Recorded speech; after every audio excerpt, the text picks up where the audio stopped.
supaya di malam hari ini kita dapat menyampaikan kita untuk terus dapat mendengarkan kabar sukacita di malam hari ini. Sebelum kita memulaikan bagian kebangunan rohani di malam yang ke-6, mari kita mengundang kuasa Roh Kudus melalui doa dalam hati kita masing-masing.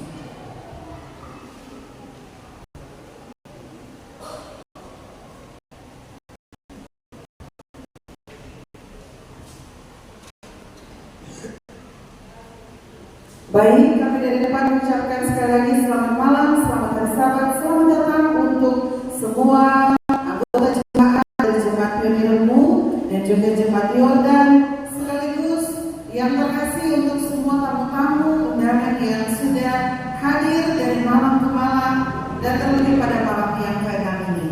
Kita akan didahului dengan lagu-lagu pendahuluan yang akan dinyanyikan oleh singers dan doa buka akan dibawakan oleh Bapak Sakrotio.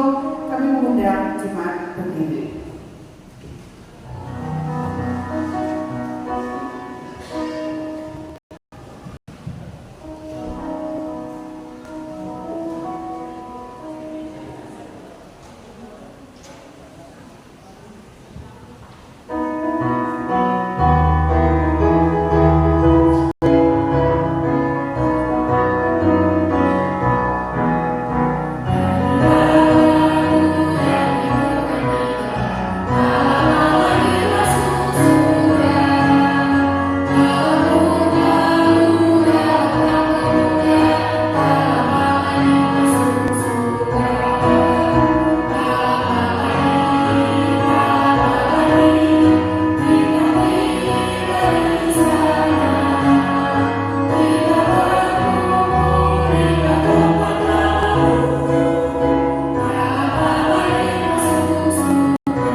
Kami bersyukur berterima kasih kepadamu ya Tuhan, oleh karena kami masih diberikan kesempatan untuk hadir pada malam terakhir dalam satu seri kebaktian kebangunan rohani. Kami juga bersyukur oleh karena hari Sabat untuk berikan kepada kami, sehingga kami boleh memuliakan nama Tuhan. Sebelum kami memulaikannya, kiranya Tuhan mengampuni dan menguduskan kami, melayani kami untuk menerima janji surga. Curahkan Roh Kudus-Mu bersama-sama dengan kami, sehingga permohonan kami dan juga ibadah pada malam hari ini boleh berjalan seturut kami.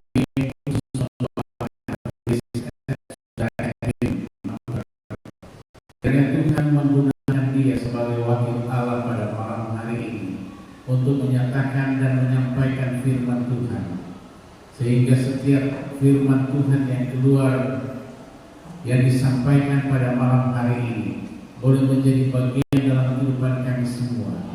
Lebih daripada itu, kebenaran Sabat dan juga kebenaran kitab suci terungkap pada malam hari ini.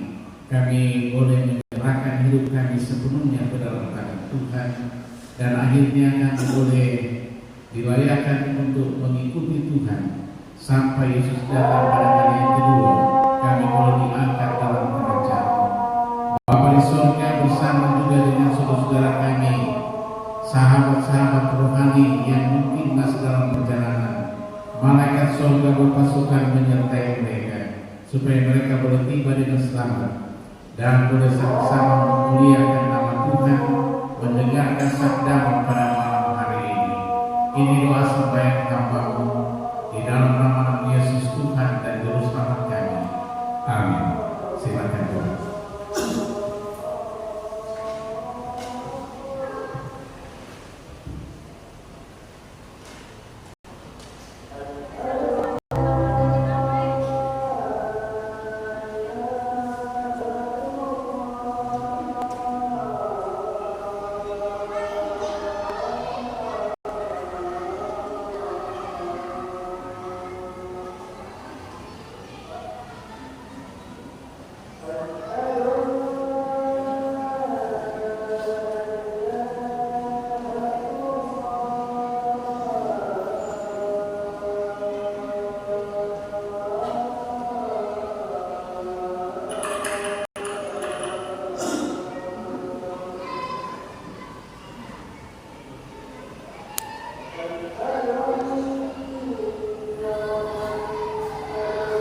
Sementara Injil.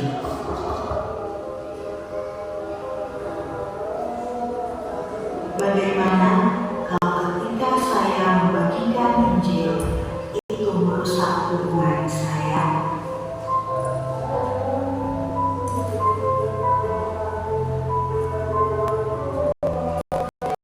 Bagaimana prosesnya?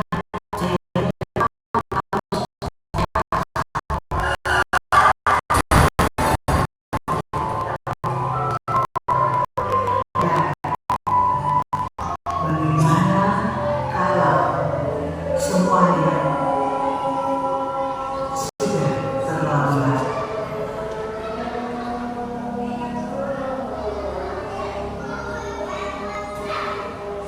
Dalam Efesus 6 ayat 19, jika itu aku, supaya kepadaku, jika aku mengetahui dikerjakan perkataan yang benar, dan aku memberikan hasil.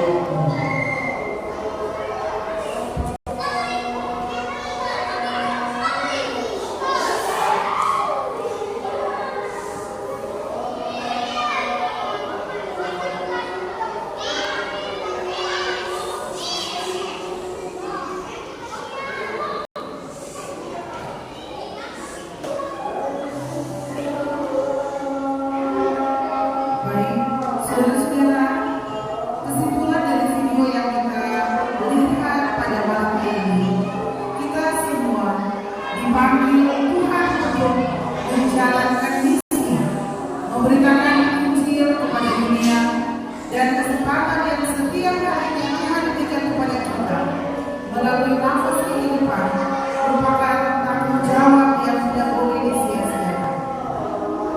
Mari jangan tunda atau abaikan panggilan itu, karena waktu yang kita miliki terbatas. Melalui kita lah orang lain bisa mengenal kasih Tuhan. Dalam Matius 28 ayat 19 dikatakan, karena itu pergilah, jadikanlah semua bangsa murid dan baptislah mereka dalam nama Bapa dan Anak dan Roh Kudus. Demikian kesimpulan dari video yang kita lihat pada malam hari ini. Selanjutnya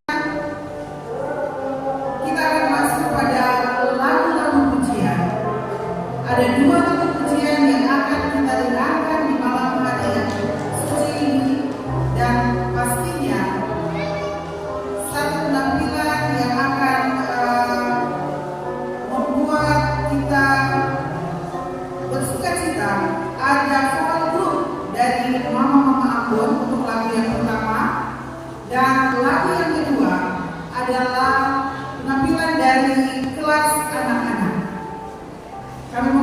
yang pertama vokal grup Mama Mama Ambo. Kami persilakan.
Saudara-saudara, patutnya kita mengucapkan banyak terima kasih bagi malam pujian yang sudah didengarkan.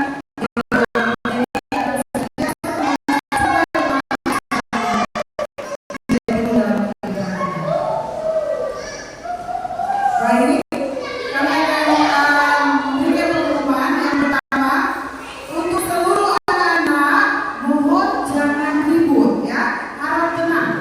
Jadi untuk anak-anak yang manis dan pintar, mohon tenang.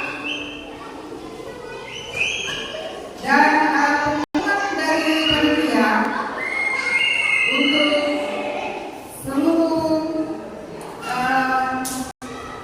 di malam hari ini merupakan malam yang terakhir KKR kita jawaban pasti tentang krisis dunia. Tapi besok adalah hari puncak yang akan dimulaikan pada Sabat pagi dan dimulaikan pada jam 8.45. Kita akan bersama-sama turut hadir dalam merayakan Sabat bersama. Kemudian judul pembahasan di malam hari ini yaitu menerima jawaban krisis. Setelah sebelum itu kita akan mengikuti bacaan dan doa persembahan yang akan dibawakan oleh Bapak Ketua Bidang Mahkamah.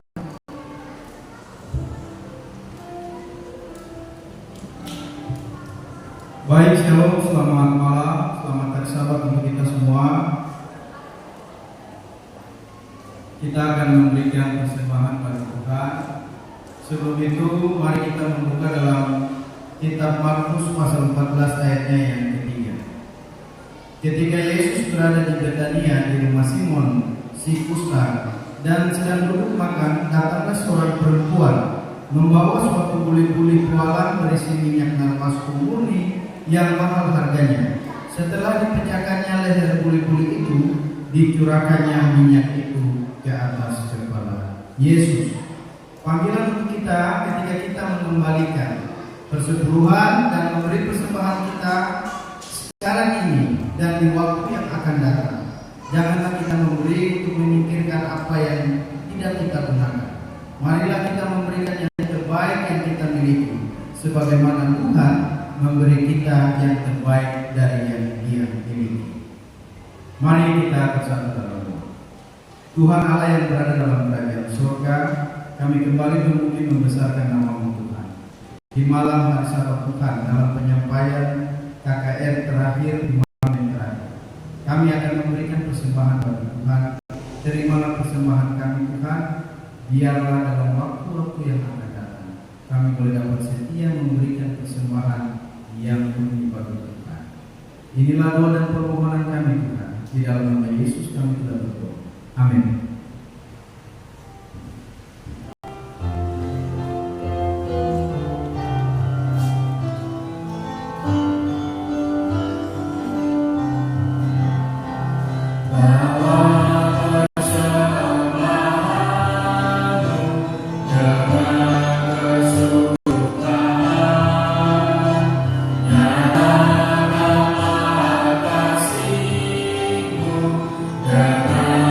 Dengan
yaitu menerima jawaban krisis, dan yang akan membawakan firman Tuhan pada malam hari ini yaitu Evangelis Edwin Makuka.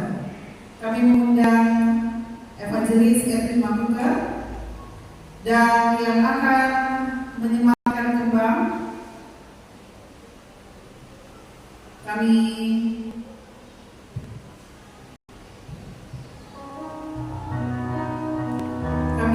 mengundang kesediaan dari Saudara Christine Sana.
kita satu dalam doa. Ya Tuhan Allah kami di surga, kami bersyukur untuk malam yang terakhir.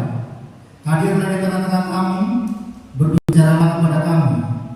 Bukalah hati dan pikiran kami. Nyatakanlah jawaban dalam setiap krisis hidup kami. Kami berdoa dalam nama Yesus. Amin. Silakan. Shalom. Selamat sabat. Terima kasih untuk saudara-saudara yang telah hadir dari malam pertama sampai malam yang terakhir, malam hari ke-6, untuk tetap setia mendengarkan pekabaran firman Tuhan. Untuk yang pertama-tama saya ingin sekali menyapa pada hamba Tuhan, suatu dia yang telah hadir bersama kami. Shalom, selamat malam, selamat sabat. Saya juga ingin menyapa kepada sahabat-sahabat rohani kita yang telah setia hadir dari malam ke malam sampai pada malam yang terakhir, malam yang ke-6. Selamat sabat, shalom, selamat malam untuk kita semua, dan juga para jemaat yang hadir dari malam ke malam. Saudara, 5 malam kita telah mempelajari apa itu jawaban pasti di tengah krisis dunia. Kita diminta fokus menggunakan akal pikiran kita untuk mengerti jawaban-jawaban apa yang Tuhan maksud untuk hidup kita dalam krisis.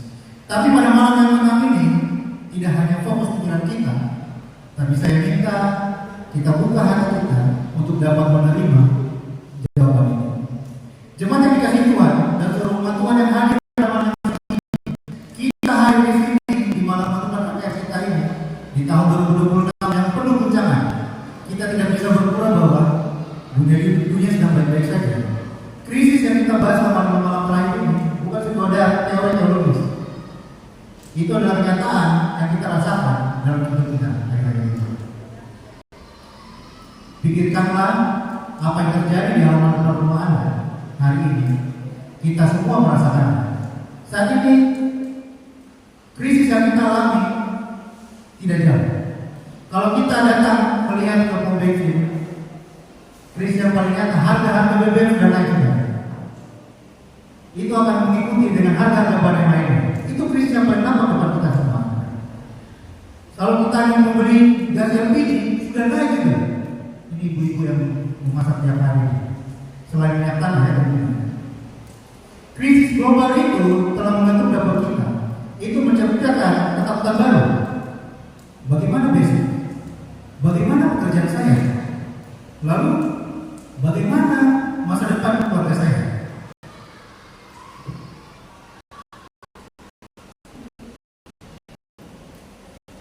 Selama 5 malam, otak kita, rasio kita telah difokuskan pada argumen. Kita telah memahami dengan logika kita mengapa Kristus telah mati. Apa itu ketaatan? Kita telah mencari jawaban itu dengan kecerdasan kita. Tapi malam ini, malam yang ke-6, otak kita sudah penuh. Logika kita sudah penuh. Malam ini Allah tidak memanggil otak kita, tapi malam ini Allah memanggil hati kita. Amin.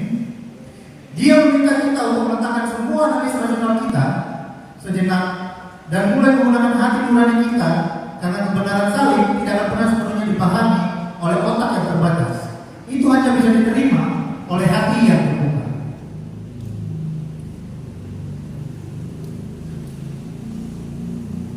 Saudara, jawaban atas krisis di Selat Paulus adalah jawaban krisis ekonomi.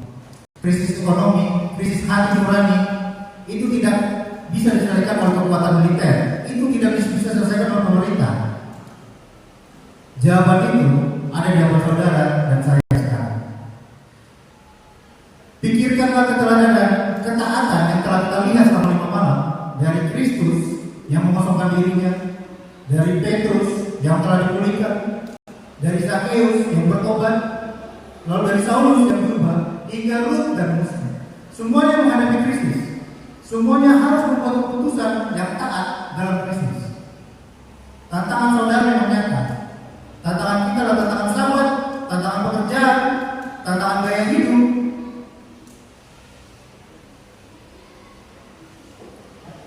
Ataupun keluarga. Tapi ketaatan krisis di salib adalah bukti bahwa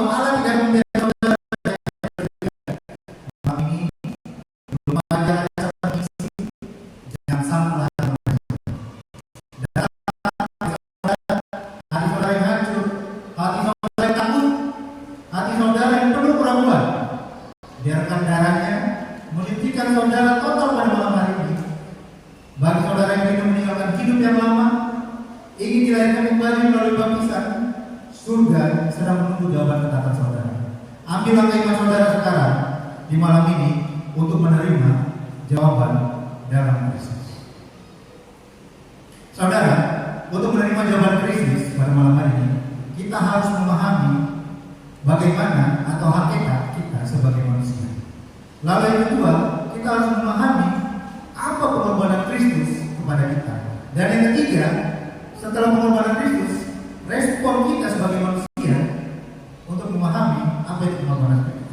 Dan yang keempat, kita akan mempelajari bersama-sama apa saja tantangan setelah kita membeli respon yang kita ambil. Hakikat manusia.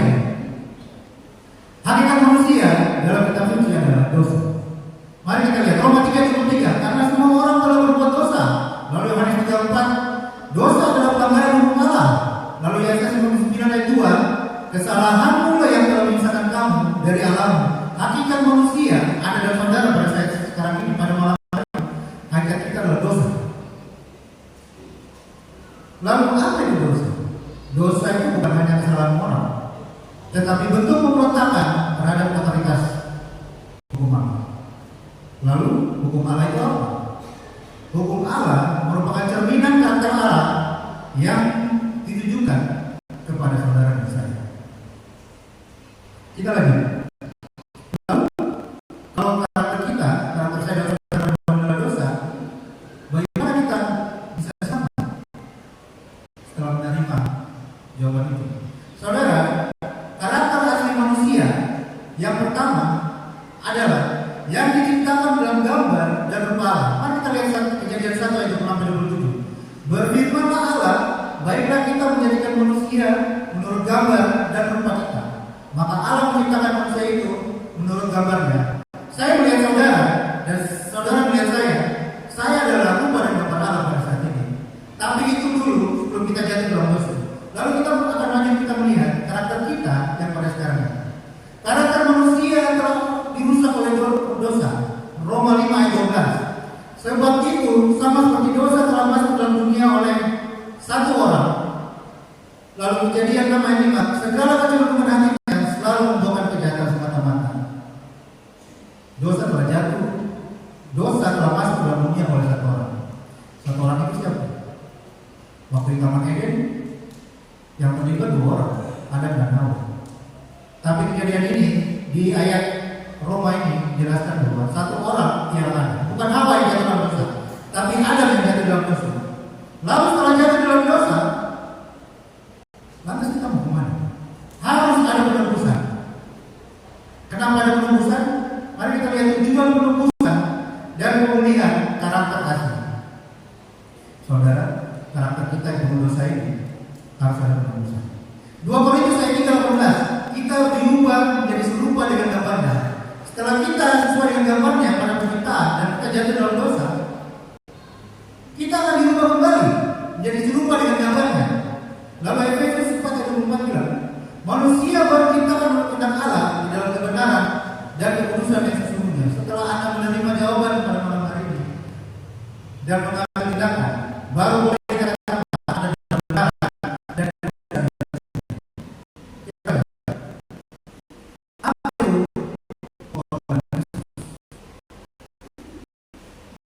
kita berdosa ini untuk pengorbanan Kristus. Lalu apa itu pengorbanan Kristus? Pengorbanan Kristus adalah penderitaan. Yesaya 53:5. Dia dihancurkan agar kita dipulihkan. Lukanya adalah kesembuhan kita. Dia punya luka, tapi yang sembuh kita. Lalu pengorbanan Kristus adalah pertukaran. Dia mengambil dosa kita. Kita berdosa, dia yang mengambil, kita menerima kebenaran. Lalu ketiga, pengorbanan Kristus adalah mulia.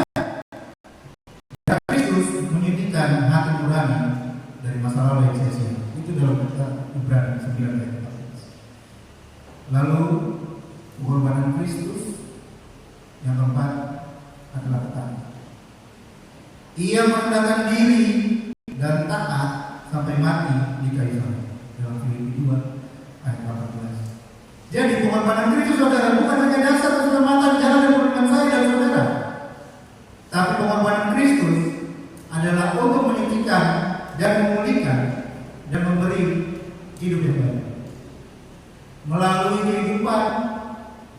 kematian, dan kebangkitannya, pengorbanan Yesus menyediakan satu-satunya jalan penebusan bagi umat manusia, membuktikan kasih dan keadilan Allah serta memberi pengampunan dosa saudara dan saya. Kita lanjut untuk menerima jawaban itu. Kita harus mengerti apa saja respon manusia. Saudara, pada malam ini saudara akan memutuskan respon saudara terhadap pengorbanan Kristus di kayu salib. Mari kita lihat apa saja pengorbanan, apa saja respon manusia terhadap pengorbanan Kristus. Ada 3 respon manusia terhadap pengorbanan Kristus. Yang pertama, respon yang pertama adalah menolak dan hidup sesuka hati. Lalu respon yang kedua, pura-pura terima namun melanggar. Nah, ini pura-pura terima tapi melanggar. Lalu respon yang ketiga, menerima dengan kerendahan hati. Mari kita baca satu-satu. Menolak dan hidup sesuka hati. Menolak untuk mengakui dosa dan kebutuhan Anda akan juru selamat. Orang ini menganggap dirinya cukup baik untuk tidak merasa sehingga menolak kebutuhan Kristus sebagai penerus. Lalu yang kedua, tidak bertobat dan menolak pertobatan sejati. Ia mungkin merasa bersalah, tapi tidak berubah arah hidupnya. Ia tetap berjalan di jalannya sendiri, meski tahu itu salah. Lalu yang ketiga, menolak baptisan dan simbol penyerahan diri. Menolak baptisan. Saudara, di zaman modern ini saya yakin kita semua pernah main media sosial. Kalau kita mengikuti perdebatan-perdebatan di media sosial, YouTube, TikTok, dan lain-lain, ada di luar-luar kekristenan yang mengaku adalah pengikut Yesus. Yesus adalah nabi kami. Kami percaya Yesus adalah nabi. Tapi dia tidak disalibkan. Dia disumpahkan. Dia diangkat ke surga. Kalau orang lain yang menggantikan di dosa, itu adalah kepercayaan yang salah. Karena mereka mengaku bahwa mereka mengikuti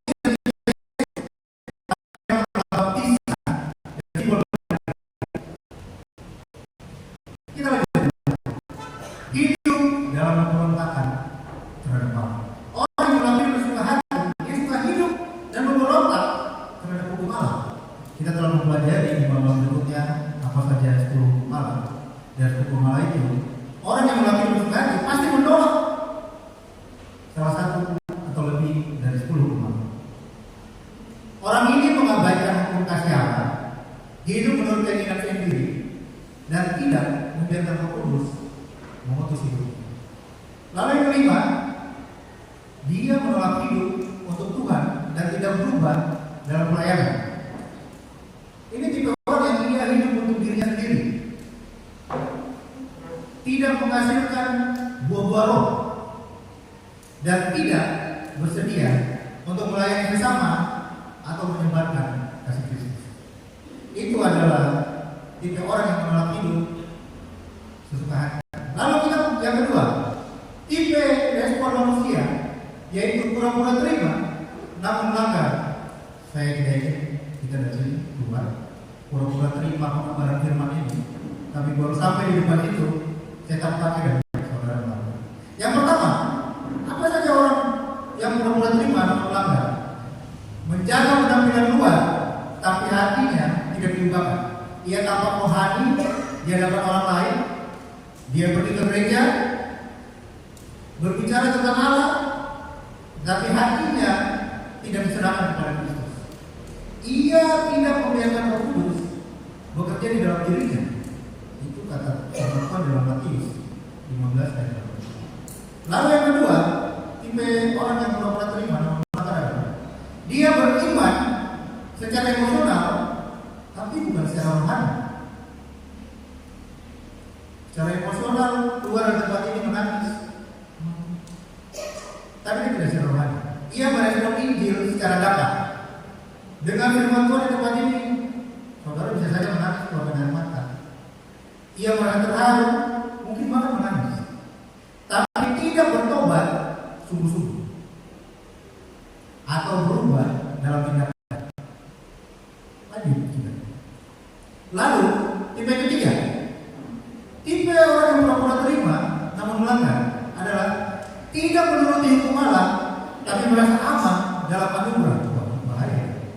tidak menuruti hukum Allah, tapi merasa aman dalam anugerah.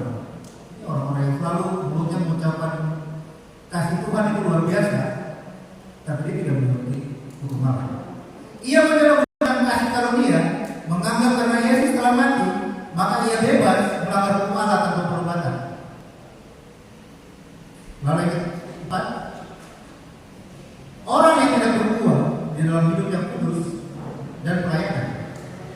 Ini tipe orang yang ia tidak menunjukkan buah roh, tidak tumbuh dalam kalian, dan tidak tertarik untuk melayani sesama, atau menyebarkan Injil. Lalu yang kelima, pura-pura terima namun melanggar dengan menjadi batu sandungan bagi orang lain. Karena memunafikannya, ia mencemarkan nama Kristus dan membuat orang lain menjauh dari kebenaran. Ini paling bahaya. Pura-pura terima, keluar tempat ini, saya terima berkat, tapi baru sampai di depan situ sudah jadi kompor meledak buat orang lain. Ini paling bahaya. Selanjutnya, yang saya yakin saudara saya pada malam hari ini memilih respon ini untuk langkah iman kita semua. Respon yang terakhir, kita sebagai umat Tuhan menerima dengan kerendahan hati. Yang pertama, bagaimana kita menerima dengan hati? Mengakui keberdosaannya dan merindukan pengampunan. Orang yang menerima pengorbanan Kristus dengan rendah hati menyadari keberdosaannya dan tidak menyembunyikannya, melainkan datang kepada Tuhan memohon pengampunan. Lalu yang kedua, orang yang menerima dengan hati adalah orang yang bertobat. Keputusan saudara yang kedua, bertobat dan menyerahkan diri kepada Kristus. Pertobatan sejati mengandung penyesalan yang tulus dan penyerahan total kepada Yesus. Kalau saudara belum menyesal pada malam hari ini, saudara belum bertobat. Bukan hanya sebagai juru selamat, tapi juga sebagai Tuhan yang harus ditaati. Lalu yang ketiga, ini yang paling penting, seperti ilustrasi tadi. Orang yang menerima dengan rendah hati harus menerima baptisan sebagai tanda penyerahan dan kelahiran baru. Saudara mungkin berkata, saya dapat menerima dari rendah hati, tapi saudara tidak menerima baptisan dan tanda penyerahan dan kelahiran baru, saudara tidak menerima dari rendah hati.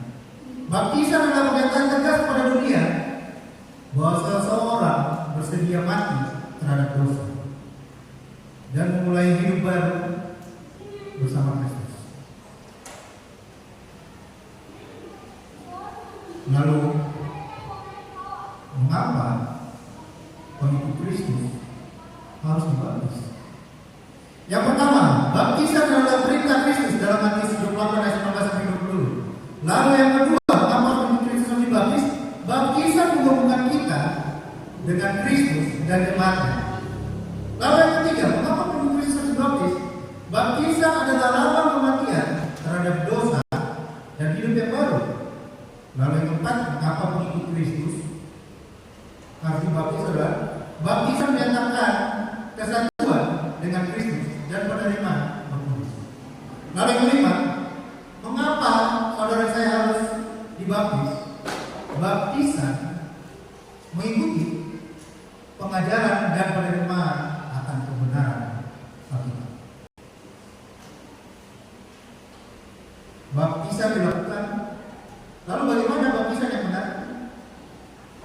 Yang pertama, baptisan yang dilakukan haruslah dilakukan dengan selang penuh di dalam air. Matius 3 ayat 16, Roma 6 ayat 4. Lalu bagaimana baptisan yang benar yang kedua? Baptisan setelah percaya, bertobat dan menerima pengajaran. Jadi saudara kalau belum mengerti, saudara belum percaya, dan saudara belum bertobat, itu bukan baptisan. Ada di tempat ini mungkin kita yang sudah dibaptis di saat kita belum mengerti apa-apa. Di saat umur kita bahkan belum bisa bicara. Kita belum bisa mendengar apa orang katakan.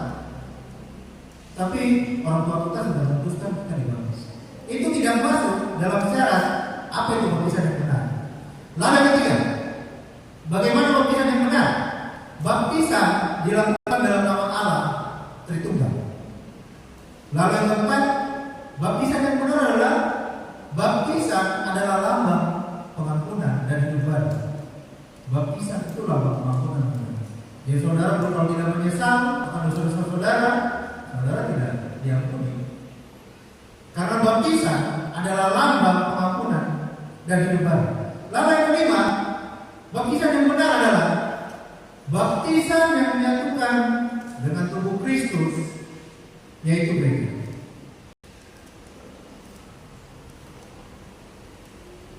Saudara, kita telah memberi respon kita dalam pengkabaran yang ini adalah kita menerima dengan kerendahan hati.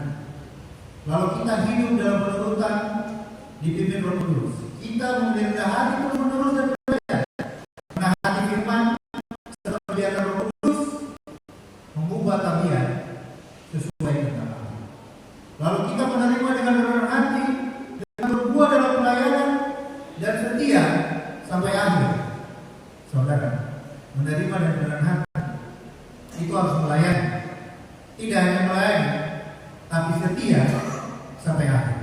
Kerendahan hati sejati terlihat dalam kesetiaan melayani, tetap setia di tengah tantangan dan bertumbuh menjadi serupa dengan Kristus. Untuk memahami pengkabaran yang kita malam ini, bagaimana kita menerima jawaban itu, saya suka membagikan sebuah ilustrasi agar kita dapat lebih ringan mengerti pengkabaran ini. Ilustrasi ini adalah sebuah cerita tentang Obed dan Eles. Obed dan Eles adalah dua orang sahabat di pedalaman Papua ini. Mereka tumbuh bersama, satu kampung dari kecil, sekolah sama-sama, tumbuh bersama, main bersama di lapangan bola kalau sore-sore. Mereka dua sahabat yang baik. Mereka tumbuh sampai lalu datang isu tentang mereka. Isu merdeka. Isu tentang beragam ke mereka. Yang mana ini melanggar hukum negara kita. Mereka mengambil tindakan yang melanggar hukum negara dan hukum Tuhan. Lalu mereka ditangkap, Obed dan Eles ditangkap oleh penegak hukum dan dijebloskan ke dalam penjara. Mereka takut, kalut, nasib apa yang akan terjadi pada mereka di dalam penjara. Mereka diputuskan untuk menerima hukuman berat di hari Selasa. Lalu pada Senin malam kira-kira sipir datang, penjaga-penjaga datang bilang, Obed, Eles, kamu besok bebas. Sudah ada orang yang menggantikan kalian. Yusuf sudah datang malam ini. Yusuf bilang, sipir, penjaga, sudah, dia kasih bebas Obed dan Eles sudah. Saya Yusuf ini akan menggantikan mereka di penjara. Bukan cuma menggantikan dalam penjara, saya rela dihukum mati untuk dapat menggantikan Obed dan Eles dari penjara dan mereka keluar. Obed dan Eles itu senang, ada yang menggantikan mereka di dalam penjara. Wah, enak sekali. Hari ini saya bebas, besok pagi saya bebas. Sudah ada yang gantikan, Yusuf sudah gantikan saya. Lalu setelah bebas, respon mereka berdua berbeda. Saudara Karim yang masuk dalam penjara sama-sama dalam hukuman yang sama, tapi setelah dalam pengampunan, respon mereka berdua berbeda. Kita lihat respon dalam Obed. Obed keluar, dia tidak bertobat. Dia tetap memilih jalan yang salah, terus berbuat dosa, tidak melayani. Semua dosa dilakukan. Pergi main judi kan, tetap minum kan, tetap memilih untuk Bisa perokok kan? Atau semua obet lakukan? Obet. Oh ini kalau tidak diubah itu kalau bisa itu semua dalam penjara ya. Obet bilang kalau nanti saya buat penjara lagi ya, ada nanti pasti bebaskan saya. Jadi itu kalau saya berbuat baik, hidup saya senang saja. Ada yang sudah dengan saya. Lalu yang kedua, kita lihat apa yang diputuskan Neles setelah dia tahu ada yang menggantikan dia dalam hubungan. Neles keluar, dia hidup baik, dia dekat dengan keluarga, akhirnya dia diterima jadi seorang guru, dia mengajar, dia melayani, menyebarkan firman Tuhan dan membuat kesaksian tentang bagaimana seseorang menggantikan dia di dalam hukuman dalam penjara. Neles adalah satu orang yang sungguh-sungguh ingin berubah karena hidup untuk menghormati darah Yesus. Saudara, setelah malam ini Anda melihat ilustrasi tersebut, Anda mungkin memilih respon apa saya? Saya akan harus menjadi obedkah? Atau saya akan mengambil jalan seperti Neles dan berubah? Kalau saudara memilih jalan seperti Neles, tidak sampai selesai. Setelah saudara menerima jalan itu, saudara tidak akan jauh daripada tantangan kehidupan. Mari kita lihat tantangan-tantangan apa saja setelah kita memilih respon untuk menerima seperti Neles. Tantangan kehidupan, tantangan kita setelah menerima adalah menjaga kekudusan hari Sabat. Lalu tantangan kedua adalah stigma dan kesalahpahaman tentang identitas Anda. Lalu yang ketiga, tantangan kita mungkin habis ini adalah konsistensi gaya, hidup sehat dan menjadi makanan halal.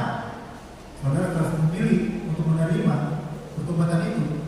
Tantangan selanjutnya adalah ini, menghindari pelanggaran. Lalu tantangan selanjutnya, menyampaikan kabar tiga malaikat dengan bijaksana. Tantangan selanjutnya, mempertahankan nilai moral di tengah dunia yang bebas. Saudara, setelah menerima itu tidak bisa bebas dari semua tantangan. Tantangan selanjutnya, menjaga kehidupan rohani di tengah kesibukan. Sesibuk apapun saudara, ketika Tuhan panggil untuk datang melayani, Tuhan bersama. Itu tantangan setelah kita menerima respon. Kita memilih respon kita untuk menerima pertobatan itu. Lalu selanjutnya, keterlibatan dalam pelayanan sosial dan keadilan. Saudara, setelah kita mengerti, kita tetap terlibat dari pelayanan sosial dan keadilan. Lalu tantangan selanjutnya adalah membesarkan anak dalam menafsir. Ini karena berat ya. Pemerintah bikin sekolah gratis di situ di Sorong. Negeri-negeri itu banyak. Tetapi pada hari Sabat 3.000 anak-anak tetap sekolah. Ini tantangan kita selanjutnya setelah kita memilih perobatan kita. Lalu selanjutnya, kesetiaan dalam persekutuan dan persembahan. Kita diminta untuk tetap setia dalam persekutuan dan persembahan. Berat. Lalu tantangan selanjutnya, menantikan kedatangan Kristus dengan ketekunan. Kita harus tetap tekun dalam menanti kedatangan Kristus yang kedua kali. Kita lagi tantangan lagi. Perbedaan pemahaman dalam gereja. Waduh, ini namanya kita manusia makhluk sosial. Kita berkumpul 2 orang saja, pasti ada tantangan. Apalagi kita yang ratusan dalam gereja ini, pasti ada tantangan yang namanya perbedaan pemahaman dalam gereja. Lalu tantangan selanjutnya, tantangan ilmiah yang menentang iman. Tantangan ilmiah menentang iman, pikiran. Teori evolusi, planet di dunia ini ada miliaran, kehidupan lain ada di dunia selain bumi. Itu tantangan ilmiah setelah kita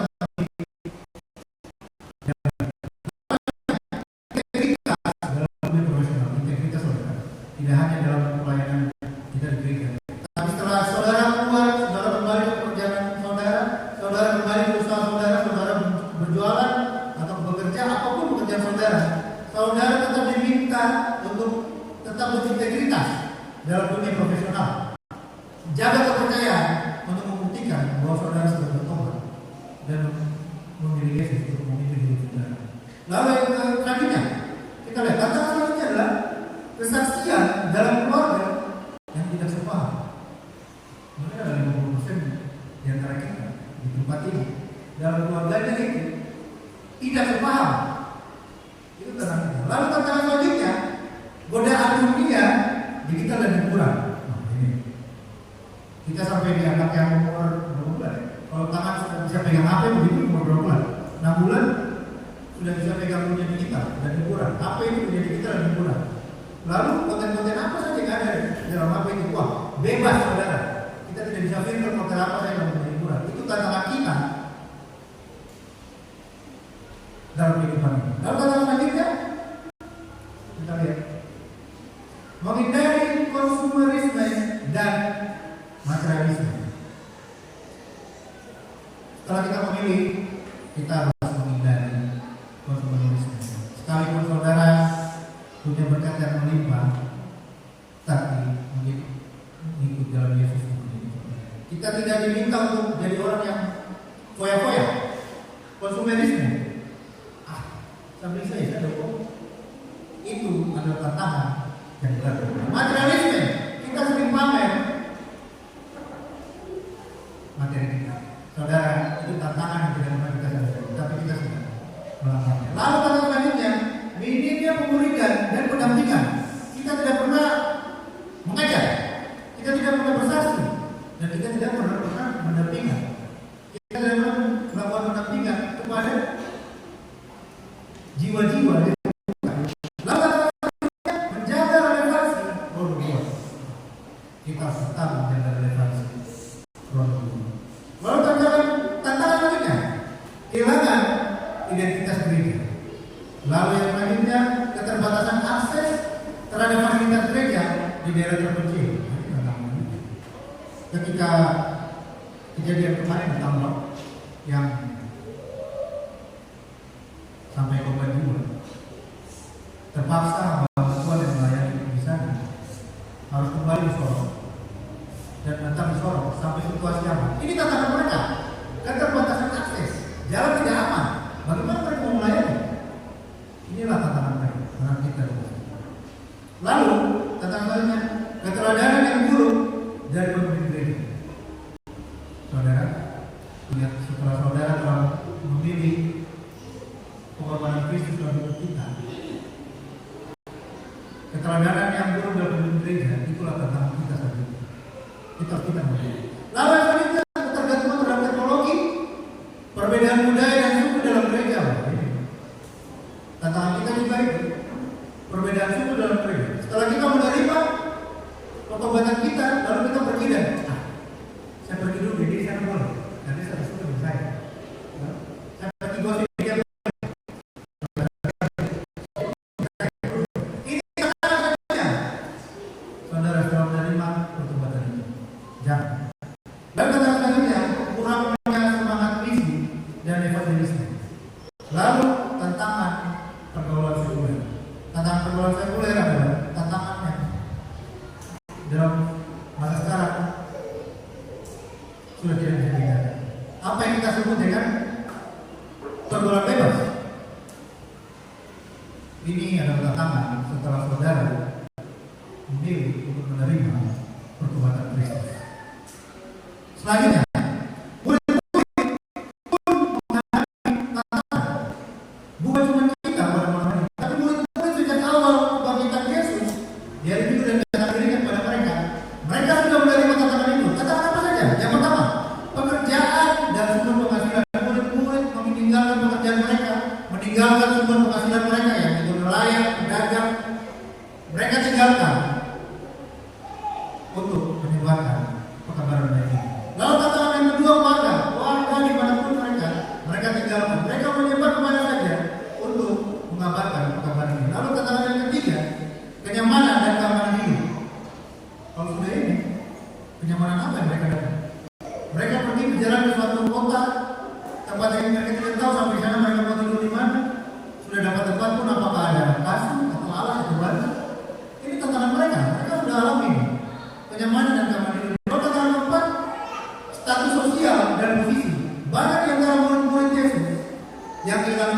sosial dan posisi, sudah punya jabatan, sudah punya posisi yang terhormat, tapi mereka menerima tantangan itu.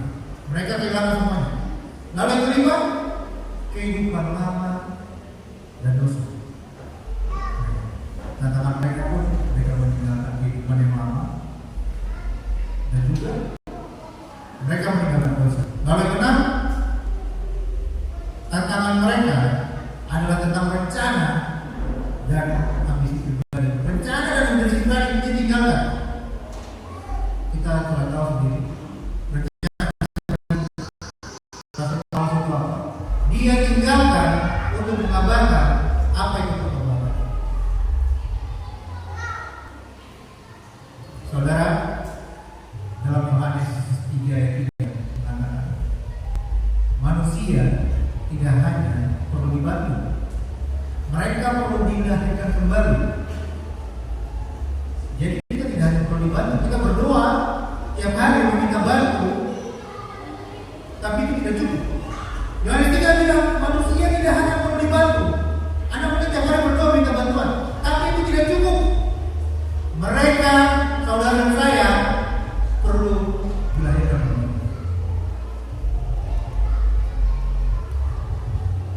Yesus menjawab katanya, aku berkata kepadamu, sesungguhnya jika seorang tidak dilahirkan kembali, ia tidak dapat melihat kerajaan Allah. Mari kita lihat apa yang Filipi 2 ayat 5 sampai 7.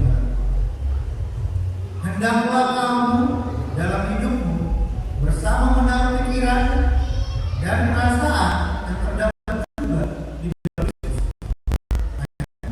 Yang mau Allah, yang menganggap kesetaraan dengan Allah itu sebagai milik yang harus dipertahankan, melainkan telah mengosongkan dirinya sendiri dan mengambil rupa seorang hamba dan menjadi sama dengan manusia.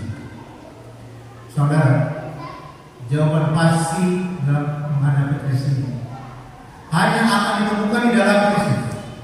Dia rela meninggalkan surga, mengosongkan dirinya dan merendahkan hatinya demi menunjukkan jalan bagi kita, jalan bagi saudara dan saya.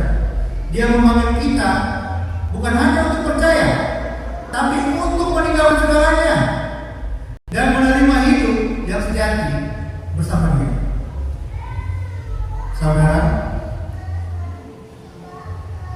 maukah saudara menyerahkan segalanya demi memperoleh segalanya di dalam Kristus? Inilah menerima jawaban di dalam Kristus.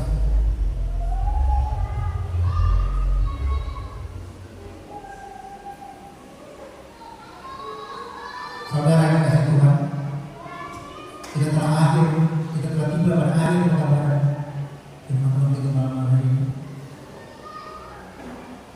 Kita telah sampai pada puncak dari malam perjalanan spiritual kita. Kita telah berdiri bersama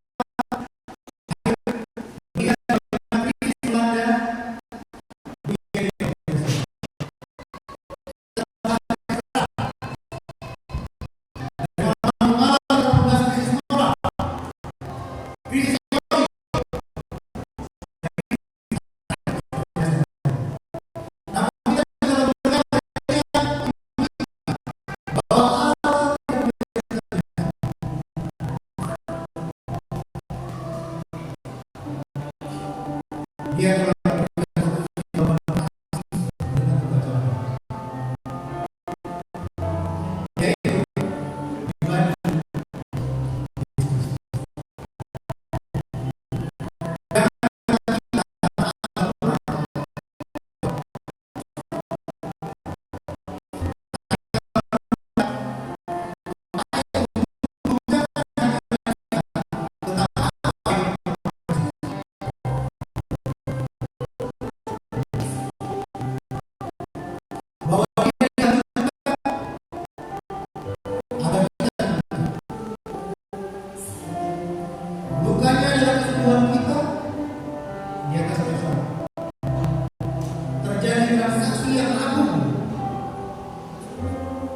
Dia mengambil status seseorang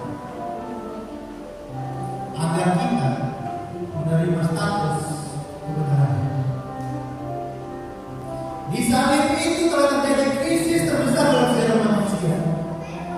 Pemisahan dengan alam diselesaikan dengan tuntas oleh darah anak domba.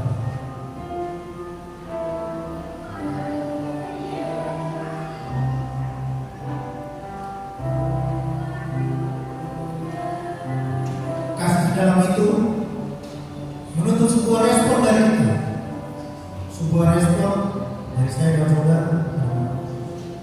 Tadi kita telah melihat cermin melalui kisah Neres dan Obed. Kita telah melihat bagaimana Obed menolak berubah dan mengawal murah darah Kristus.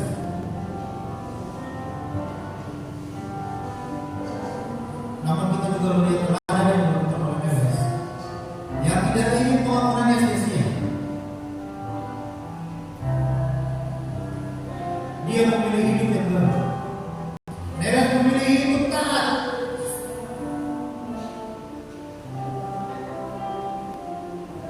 Malam ini di hadapan tata Allah dan disaksikan oleh seluruh suku, undangan itu datang kepada saudara secara personal.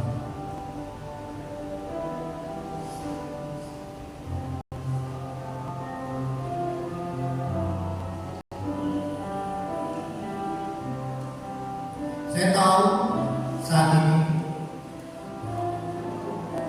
sedang terjadi pertarungan yang hebat di dalam hati saudara. Di satu sisi Roh Kudus menjamah hati saudara berkata, ini loh, ini jawaban pasti untuk krisis hidupmu, ini jawaban pasti untuk krisis saudara. Tapi di sisi lain, suara keraguan, suara rasa bersalah, dan ketakutan akan tantangan yang bermusuh. Tidak sekarang. Kamu belum siap. Tantangannya terlalu berat, terlalu banyak. Pekerjaan saya bagaimana? Lalu sabar bagaimana? Saudara, pertarungan ini telah berlalu sejak awal kebangkitan Yesus pada hari ketiga. Pertarungan ini telah dimulai. Disinilah di malam yang suci ini iman saudara itu. Jangan biarkan alasan-alasan yang sebentar menghalangi saudara untuk memperoleh hidup yang bersama.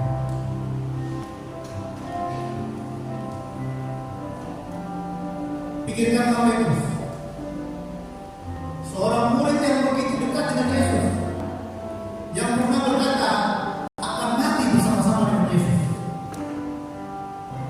Namun pada malam yang berlalu, ketika krisis melanda hatinya, ketika dia merasa terpojok, Petrus yang kita kenal sang batu karang menyangkal Tuhannya sebanyak 3 kali. Dia mendapat jawaban yang pasti yang berdiri di hadapannya.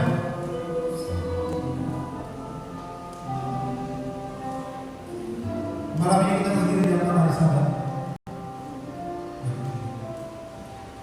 Sebelum matahari Sabat terbit besok hari, saya memohon dengan kasih, jangan sangkal hati saudara untuk melangkahkan kaki ke depan.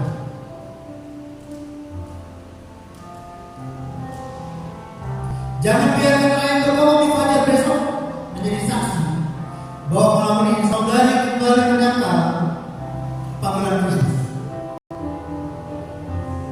untuk lahir jadi pribadi.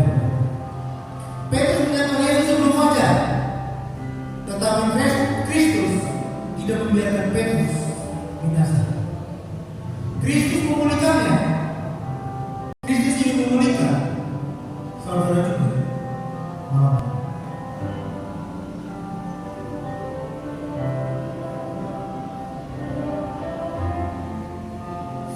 Atau bayangkanlah Sakeus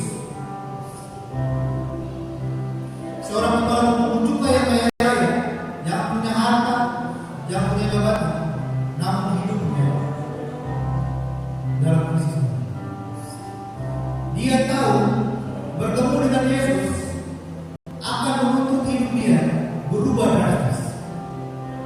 Dia tidak lagi bisa menipu dirinya. Dia harus mengembalikan apa yang dia curi. Pikirkanlah saja, saudara. Harus menyerahkan sebagian hartanya, kekayaannya, demi memperoleh hidup yang baru di dalam Kristus. Dan apa yang dia katakan? Dia taat. Dia tidak menunda. Dia tidak menunda. Dia menerima jawaban pasti di malam itu. Tidak ada alasan juga untuk dapat membuat dia menolak jawaban itu.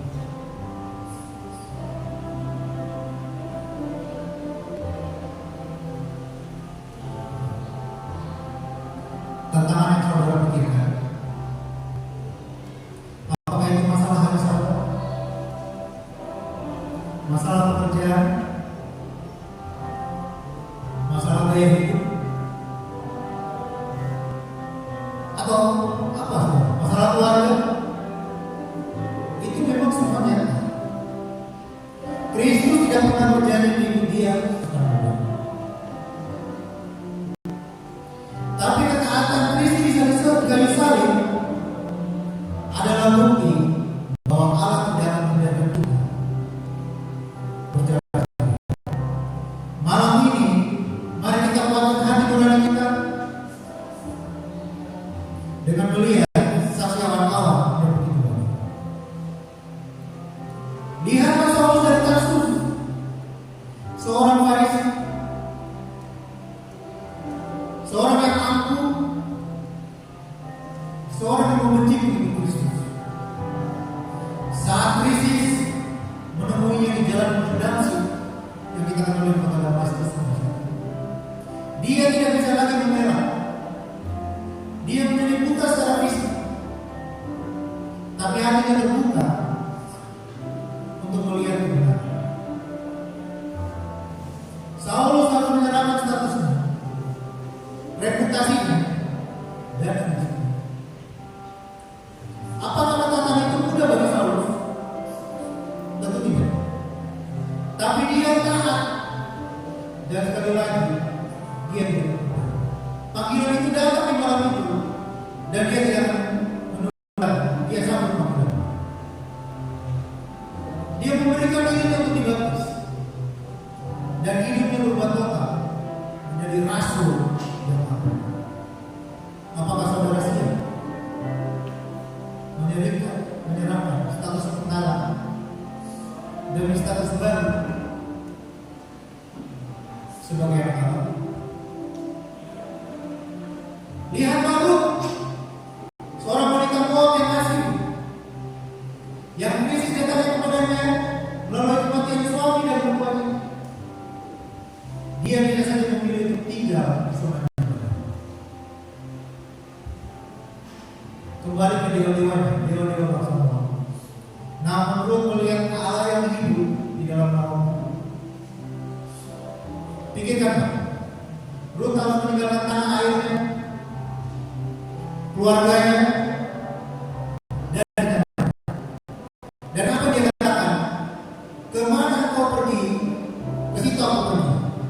Bangsaku adalah bangsaku, Allahmu adalah Allah. Rut taat. Dia tidak menunda. Sekali lagi, dia tidak menunda. Dia menerima jawaban pasti di malam itu. Malam ini jangan biarkan keterikatan masa lalu mengalami saudara untuk dapat melanggar.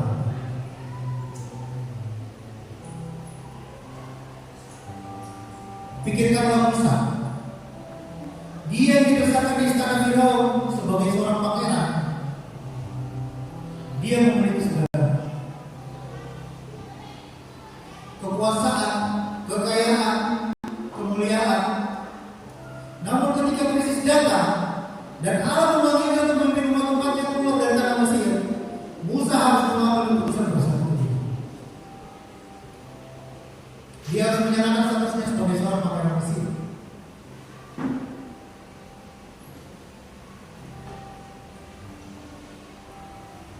dia harus membuat keputusan yang radikal.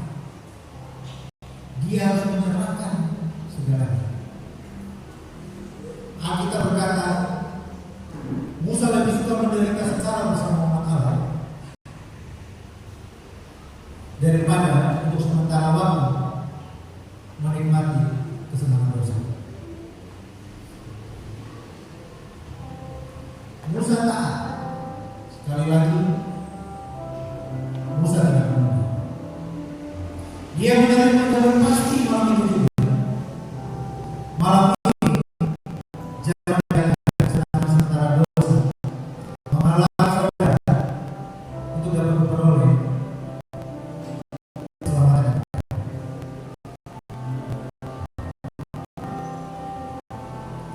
Saudara dari Petrus yang menyangkal, Zakeus yang kaya, Saulus yang angkuh, Rut yang kasih, Musa yang angkuh, semuanya menghadapi krisis dan semuanya harus membuat keputusan untuk taat. Tentang saudara yang menyatakan, tapi kuasa Kristus jauh lebih nyata. Dia yang telah meninggalkan kemuliaan surga, mengosongkan dirinya, tetapi tidak akan pernah membiarkan saudara berjalan sendiri.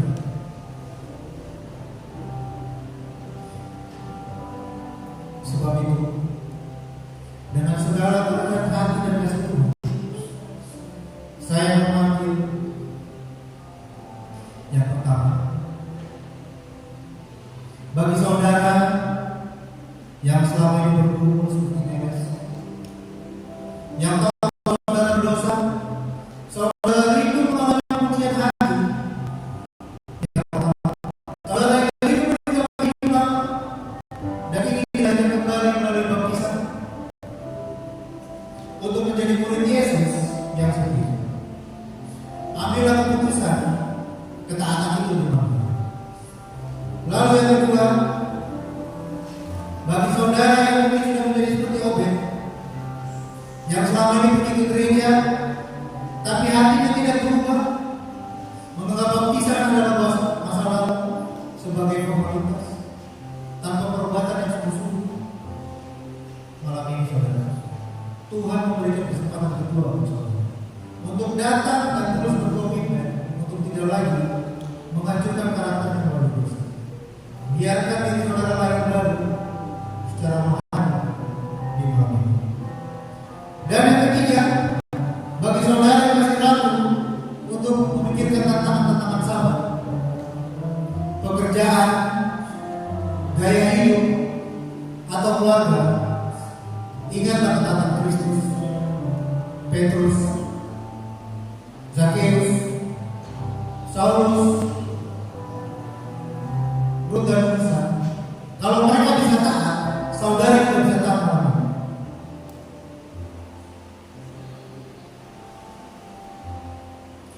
Jika saudara mengenal suara Tuhan di hati saudara, jangan keras hati. Ambillah pegang saudara, jangan tunggu sampai pada besok. Saya mengundang saudara, saat satu panggilan dinyanyikan untuk bangkit berdiri di tempat saudara. Jangan tunggu sampai fajar besok. Saya mengundang semua teman-teman yang hadir pada malam hari ini, sahabat teman-teman, kita berdiri.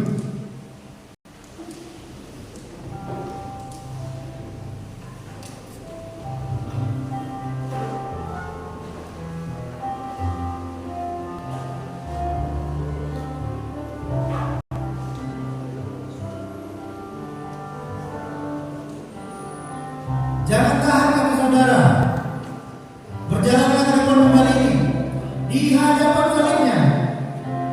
Kita akan menerima kekuatan untuk yang taat.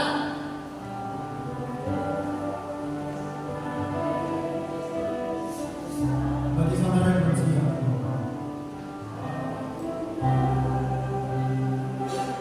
saudara yang belum memiliki keyakinan untuk mempersiapkan diri, untuk mengambil langkah baptisan,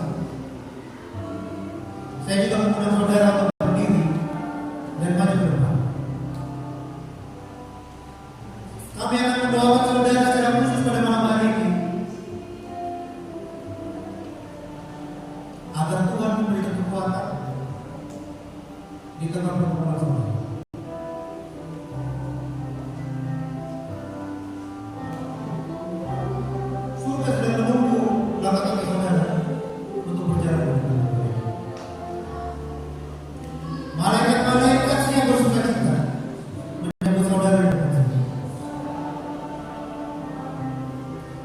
mengakui panggilannya,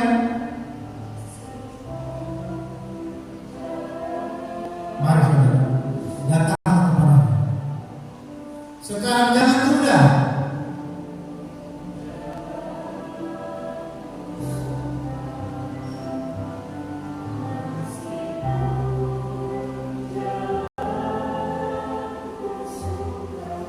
Jika masih ada saudara-saudara yang masih berada di tempat dulu, sebelum kita masuk pada doa dan doa, sekali lagi saya meminta saudara untuk dapat mengambil keputusan untuk maju dan menerima jawaban dalam krisis.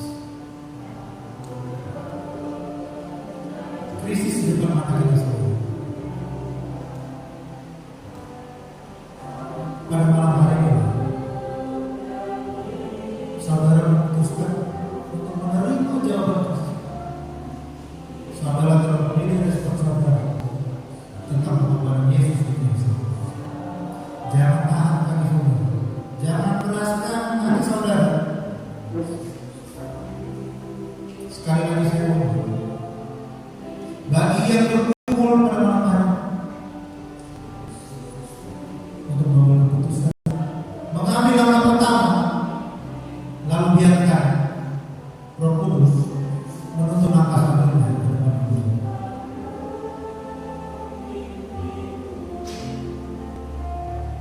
Pada malam hari ini, jika tidak ada lagi yang memutuskan untuk menerima jawaban ini,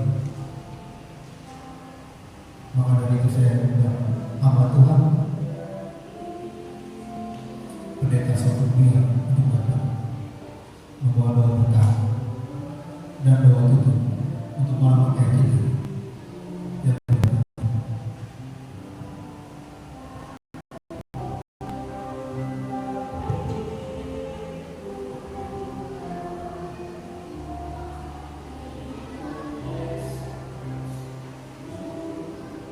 Bapak Ibu saudara, mari kita angkat kepala dan kita satu dalam doa. Bapa kami, Allah kami yang kami sembah dalam nama Yesus Kristus. Malam ini di tengah-tengah penyembahan kami kepada Tuhan, kami mau memuji dan memuliakan nama Tuhan. Karena Tuhan telah berikan waktu yang indah, kami boleh bertemu dengan Tuhan selama 1 minggu, dan kami boleh mengetahui bahwa kami sedang menghadapi krisis, baik krisis dalam keluarga, krisis dalam pekerjaan, krisis dalam lingkungan kami, bahkan krisis besar yang sementara terjadi di dunia ini. Bahkan selama 1 minggu ini pun, kami telah diberitahukan oleh Tuhan ada banyak tantangan-tantangan yang akan kami hadapi, baik sebelum kami berjalan bersama dengan Tuhan, bahkan tantangan saat kami sudah menerima Tuhan. Bapa di surga, dalam perjalanan iman kami kepada Tuhan, kami sering jatuh dan bangun. Bahkan ada dosa dan kesalahan yang sering kami perbuat kepada Tuhan. Untuk itu Tuhan, kiranya mengampuni dosa kami, sehingga dosa-dosa kami tidak menghalangi kuasa dari Tuhan untuk menolong kami mengalami pembaharuan hidup di dalam Tuhan. Bapa di surga, kami mau mengucap syukur karena selama 1 minggu ini Tuhan telah berikan kesempatan yang indah. Kami boleh mendengar firman Tuhan, kebenaran firman-Mu yang boleh menolong kami untuk menghadapi krisis di atas dunia ini, dan jawaban yang pasti untuk menghadapi krisis. Dan kami boleh melalui semuanya itu, yaitu melalui Yesus Kristus. Bapa di surga, saat ini di hadapan kami ada anak Tuhan yang telah berdiri, yang percaya kepada Tuhan, boleh melangkahkan kaki ke depan, mengakui Tuhan di hadapan umat-umat-Mu dan juga di hadapan Tuhan.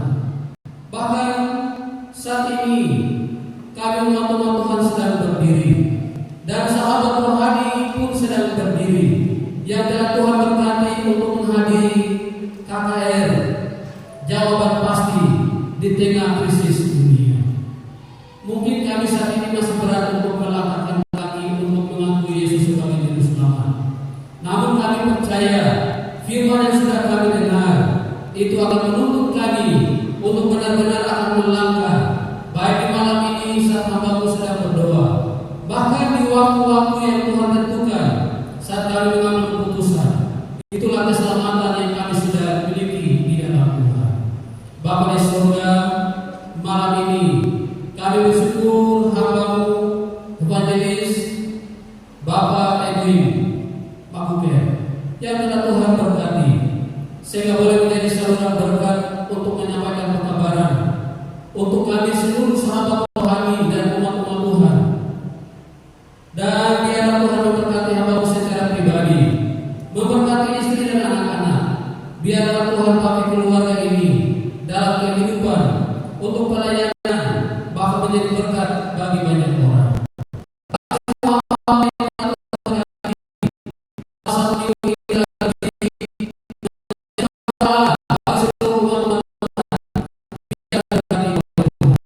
Mereka pun yang telah mempercayakan pelayanan salah satu ini bersama pemerintah negara.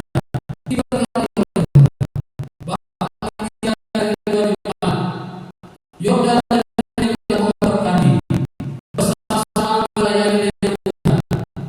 Boleh mengorbankan waktu dan diri mereka untuk membawa Tuhan ke dalam setiap hati dari para sahabat rohani dan umat-umat Tuhan. Bapa di surga, kami mohon berkat dan surga yang berlimpah untuk kami sekalian. Bahkan kami bersyukur ibadah yang kami selama 1 minggu ini kami berkati Tuhan. Bahkan dalam puncaknya pada esok hari, pada hari Sabat kami akan datang undang Tuhan untuk kembali mengetahui apa yang harus kami lakukan dalam menghadapi krisis yang ada di atas dunia ini. Bahkan berterima kasih sudah ada kuasa Tuhan sehingga firman Tuhan yang telah ditaburkan. Ada umat Tuhan, hamba yang saat ini berdiri dan mengambil keputusan untuk mengikut Tuhan. Biarlah keputusan yang indah ini Tuhan teguhkan sehingga pada Sabat besok melalui baptisan akan menerima Juru Selamat, menerima Yesus untuk memiliki hidup yang kekal dalam menghadapi krisis di dunia ini, bahkan hidup yang kekal dalam kerajaan surga. Terima kasih Bapa di surga. Apabila sebentar kami akan berpisah dan kembali ke rumah kami masing-masing, mohon penjagaan dan perlindungan Tuhan, dan kumpulkan lagi kami besok untuk bertemu dengan Tuhan, menyembah Tuhan sepanjang hari Sabat untuk berkat-berkat rohani yang Tuhan sudah sediakan. Terima kasih Bapa di surga. Inilah doa hambamu dan doa berkat untuk kami sekalian. Di dalam nama Yesus kami berdoa. Amin.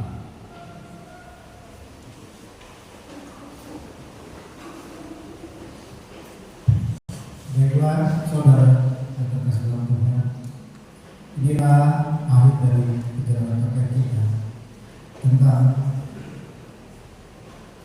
jawaban yang pasti di tengah isu. Saya dari depan ucapkan Shalom, selamat sahabat untuk kita semua.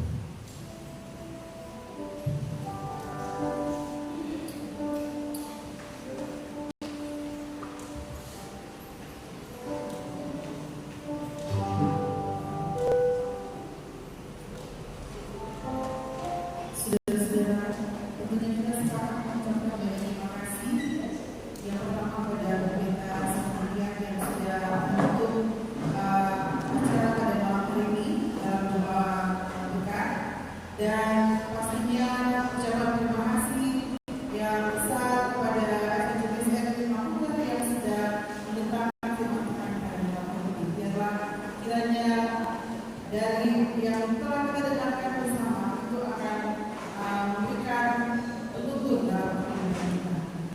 Janji dari panitia yang telah diucapkan dari malam pertama, yaitu bagi para sahabat rohani yang hadir setiap malamnya akan mendapatkan bingkisan dari kami panitia KKR. Untuk itu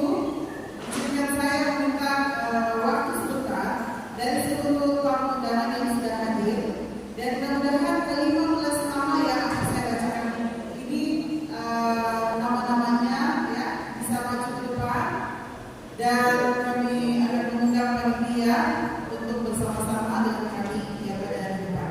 Yang pertama mengundang Ibu Levina Thomas. Kemudian yang kedua Ibu Hana Waisati. Nama-nama yang sudah saya pamitkan, mari kami undang maju untuk berdiri di depan. Yang ketiga Ibu Selvi, Ibu Eli, kemudian Ibu Hanike, Ibu Aca, Ibu Valen, Ibu Dolvina, Saudara Roy, Saudara Diego, Saudara Enos, Saudari Amel, Saudari Ses,